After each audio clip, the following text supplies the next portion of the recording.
নমস্কার সবাইকে, বিথিকাস কুকিং প্যাশনে আপনাদের সবাইকে স্বাগত। আমার আজকের রেসিপি সম্পূর্ণ নিরামিষ ফুলকপির রেজালা। যে কোনো পুজো পার্বণ তিথির দিনে এই রেসিপিটা কিন্তু খুবই সহজে বানিয়ে নেওয়া যায়, আর এটা খাওয়া যায় ফ্রায়েড রাইস, পোলাও, রুটি, লুচি, পরোটা, নান সব কিছুর সাথে কিন্তু এটা খেতে খুবই ভালো লাগে। তো রেসিপিতে চলে যাচ্ছি। ফুলকপির রেজালা বানানোর জন্য এখানে আমি একটা বড় মাপের ফুলকপি নিয়ে নিয়েছি। তারপরে এরকম ছোট করে কেটে নিয়েছি। কড়াতে বসিয়ে দিয়েছি জলটা আমি হাই ফ্লেম করে ফুটিয়ে নিয়েছি। তারপরে সামান্য একটু পরিমাণে লবণ দিয়ে দিলাম। ফুলকপিগুলো কেটে নেওয়ার পরে আমি খুব ভালো করে ধুয়ে নিয়েছি। এবারে ফুলকপিগুলো দিয়ে দিচ্ছি। ফুলকপিগুলো আমি 2 থেকে 3 মিনিট মতন ভাপিয়ে নেব। 2 থেকে 3 মিনিট হয়ে গেছে। এবার আমি ফুলকপিগুলো সব তুলে নিচ্ছি। ফুলকপিগুলো তুলে আমি একটা স্ট্রেনারের মধ্যে নিয়ে নিচ্ছি, যাতে জলটা খুব ভালোভাবে ঝরে যায়। যতক্ষণ না পর্যন্ত ফুলকপির জল খুব ভালো করে ঝরে যাচ্ছে, ততক্ষণে আমি এখানে একটা মশলা করে নিচ্ছি। তার জন্য একটা বোলের মধ্যে আমি নিয়ে নিলাম বেশ কতগুলো কাজু, কিশমিশ, পোস্ত, চারমগজ, সাদা তিল।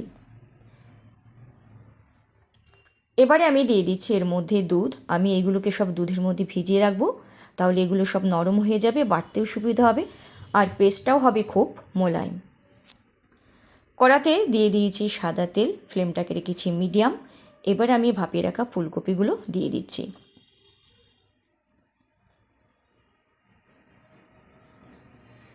ফুলকপিগুলো এবার আমি ভেজে নিচ্ছি। খুব বেশি লাল করে আমি ভাজবো না। যখন এরকম হালকা লাল হবে ফুলকপিগুলোর গায়ে, তখন আমি ফুলকপিগুলো তুলে নেব। এরকম হালকা লাল করে ভেজে নিলাম, এবার আমি তুলে নিচ্ছি।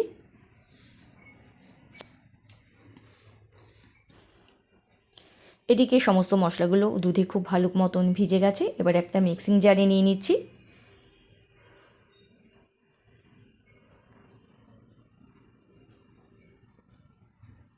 এরকম একটা মোলায়েম পেস্ট আমি বানিয়ে নিলাম। কড়াতে আমি দিয়ে দিচ্ছি সাদা তেল, বড় চামচের 1 চামচ ঘি দিয়ে দিচ্ছি।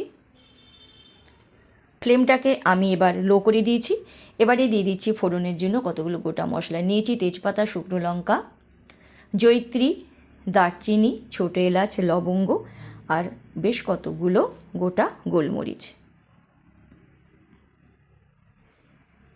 সামান্য একটু নেড়ে নিলাম। মশলা থেকে যখন খুব সুন্দর গন্ধ ছাড়বে, তখন আমি এর মধ্যে দিয়ে দিচ্ছি বড় চামচের 1 চামচ আদা, 1 চামচ কাঁচা লঙ্কা বাটা। আদা আর কাঁচা লঙ্কার কাঁচা গন্ধ যতক্ষণ না চলে যাবে, ততক্ষণ আমি একটু নেড়ে নিলাম। এবারে আমি এর মধ্যেই দিয়ে দিচ্ছি আগে থেকে মোলায়েম করে বেটে রাখা মশলার পেস্ট।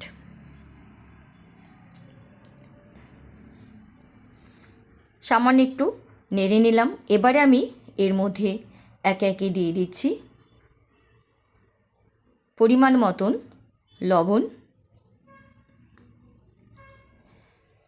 কাশ্মীরি লঙ্কার গুঁড়ো, আর সামান্য একটু পরিমাণে চিনি।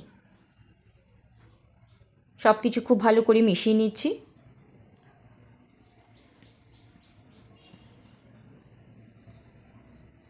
এবারে দিয়ে দিচ্ছি টক দই। টক দই দিয়ে দিলাম বড় চামচের 3 চামচ। এবার আমি সব কিছু খুব ভালো করে কষিয়ে নেব।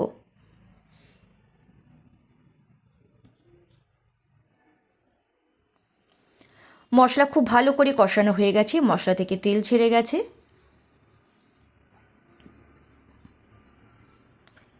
ফ্লেমটাকে আমি রেখেছি মিডিয়াম টু লো। এবার আমি দিয়ে দিচ্ছি ভেজে রাখা ফুলকপি। ফুলকপির সাথে মশলাগুলো একটু ভালো করে মিশিয়ে নিলাম।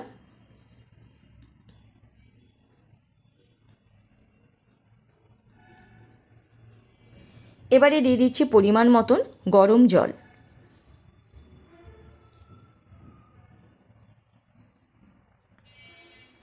সামান্য একটু নেড়ে নিয়ে এবারে আমি চাপা দিয়ে দেব। ফ্লেমটাকে মিডিয়ামে রেখে চাপা দিয়ে আমি 5 মিনিট মতন রান্না করে নেব। 5 মিনিট হয়ে গেছে। এবার আমি চাপাটা তুলে দিচ্ছি।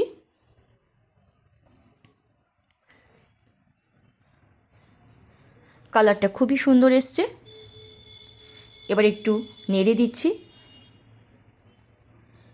এবার আমি ফ্লেমটাকে একদম লো করে দিয়েছি। এবারে দিয়ে দিচ্ছি গোলাপ জল। কেওড়া জল,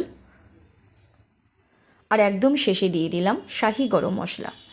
এবার আমি উনুনটা একদম বন্ধ করে দিলাম। সামান্য একটু নেড়ে নিয়ে আমি উনুনের ওপরেই ঢাকা দিয়ে 5 মিনিট মতন রেখে দেবো, তারপরে আমি পরিবেশন করব। এবার আমি গরম গরম ফুলকপির রেজালা পরিবেশন করে দিচ্ছি। আমার আজকের এই রেসিপিটা যদি ভালো লাগে তাহলে আপনারাও বাড়িতে অবশ্যই এরকম করে একবার বানিয়ে দেখতে পারেন। আর যদি ভালো লাগে তাহলে অবশ্যই চ্যানেলটাকে সাবস্ক্রাইব করে নেওয়ার জন্য অনুরোধ রইল। আর পাশে থাকা বেল আইকনটা অবশ্যই প্রেস করে রাখবেন, তাহলে আমি যখন আমার চ্যানেলে কোনো রান্না দেবো তাহলে তার আপডেট সবার আগে আপনাদের কাছে পৌঁছবে। আজকের রেসিপি এই পর্যন্ত। আমি আবার আসবো আমার চ্যানেলে নতুন কোনো রান্নার ভিডিও নিয়ে। ভিডিওটি সম্পূর্ণ দেখার জন্য আপনাদেরকে অসংখ্য অসংখ্য ধন্যবাদ।